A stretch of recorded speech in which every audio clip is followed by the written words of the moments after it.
Baik, selanjutnya kita akan pada tahap melakukan teknik klasterisasi menggunakan bahasa pemrograman R pada RStudio.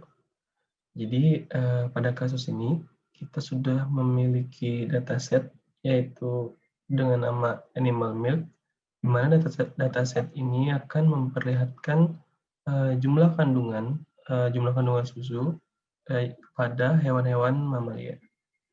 Nah, yang pertama kita akan melakukan import dataset, yaitu kita akan memberi nama dengan variabel animal underscore milk. Setelah itu, kita akan melihat apakah terdapat missing value pada dataset tersebut, yaitu dengan sintaks is na animal milk.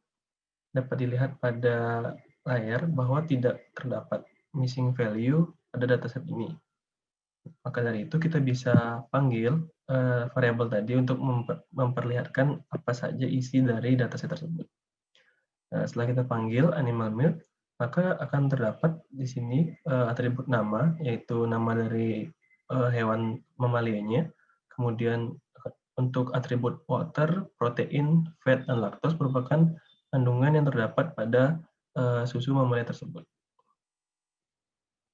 Setelah kita mengetahui data-datanya, kita akan melakukan identifikasi terhadap outlier, karena kita akan menggunakan teknik clustering, yaitu K-means clustering. Maka jika menggunakan teknik ini sangat sensitif terhadap adanya outlier atau tidak pada atribut.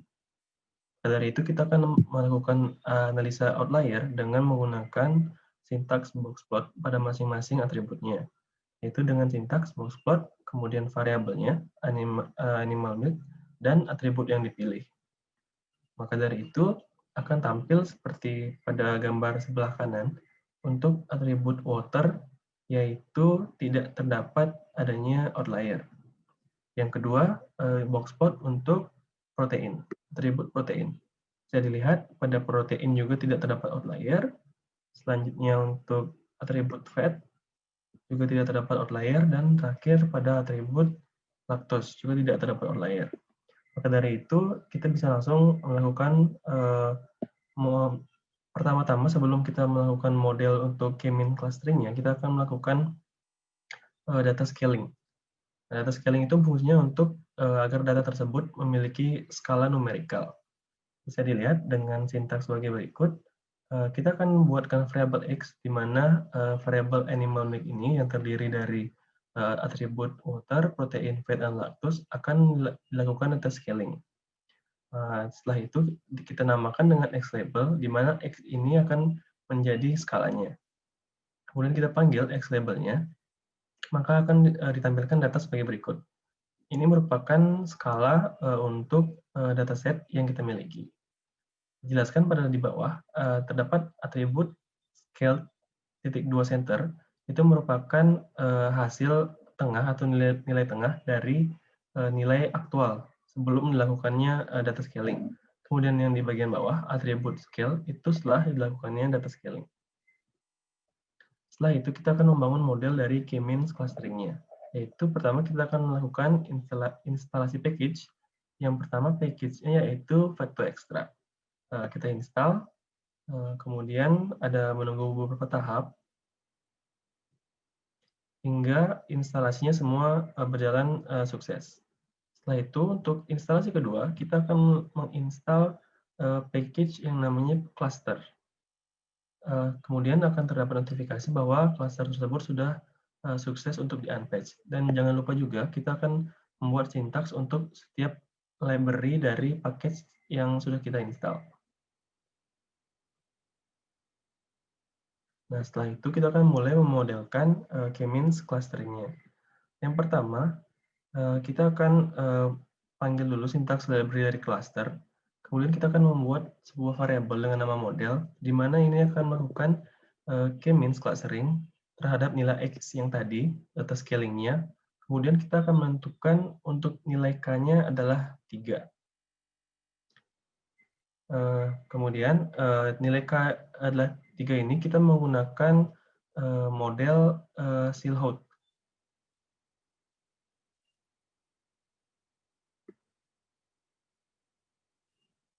Jadi untuk menentukan apakah K sama dengan 3 ini dapat digunakan, kita akan menggunakan model Silhouette untuk melakukan mode model tuningnya. Jadi dapat dilihat saat kita menentukan centers-nya sama dengan 3 dan kita visualisasikan Silhouette-nya, maka akan terdapat seperti gambar di samping diagram-diagram ini. Dan ini hasil klaster menunjukkan 1 sampai 3, di mana rata-ratanya itu melebihi 0,5. Maka K sama dengan 3 ini dapat digunakan sebagai nilai K pada K-means clustering. Setelah itu, kita akan membangun model untuk menentukan klasterisasi dari data-data tersebut. Kita akan bentuk variabel model yang tadi, kemudian kita akan masukkan nilai X label dan center atau K-nya sama dengan 3. Setelah itu, kita masukkan variabel label, di mana ini akan memanggil variabel dari animal milk, data animal milk, dengan menggunakan name sebagai nama-nama dari hewan-hewannya, dan akan mengklasterisasi berdasarkan nama hewan. Kemudian kita akan bentuk variabel hasil, di mana itu akan membentuk data frame yang akan berisikan nama dari hewannya, kemudian masing-masing klaster bahwa hewan itu terbagi menjadi klaster berapa. Kemudian kita akan panggil variabel hasil tersebut dan akan membangun model clusteringnya. Kita akan mengambil yang pertama variabel model. Kita akan melakukan K-means clustering dengan X label, yaitu berupa data water, fat, protein, dan laktos, dengan K-nya itu diberi nilai 3.